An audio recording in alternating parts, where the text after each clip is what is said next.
কৃষ্ণ কৃষ্ণ কৃষ্ণ হরে হরে, হরে রাম রাম রাম হরে হরে।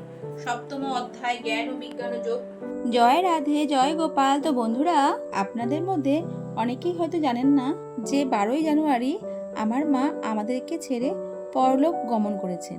আপনারা আমার বিভিন্ন ব্লগে আমার মাকে দেখেছেন, এমনকি আমার লাস্ট ব্লগ অযোধ্যা ব্লগেও আপনারা আমার মাকে দেখেছেন। 31শে ডিসেম্বর আমরা অযোধ্যা থেকে খুব ভালোভাবেই ঘুরে এসেছি। তো যাই হোক, এতদিন আমার মন ভালো ছিল না, সেই কারণেই আমি ঘুরতে যাওয়ার পার্টগুলোকে পোস্ট করে উঠতে পারিনি। তো আপনারা এখন যে ভিডিও দেখছেন সেটি হলো 25শে ফেব্রুয়ারি 2026-এর ভিডিও। মা পরলোক গমন করেছে আজ 45 দিন হলো।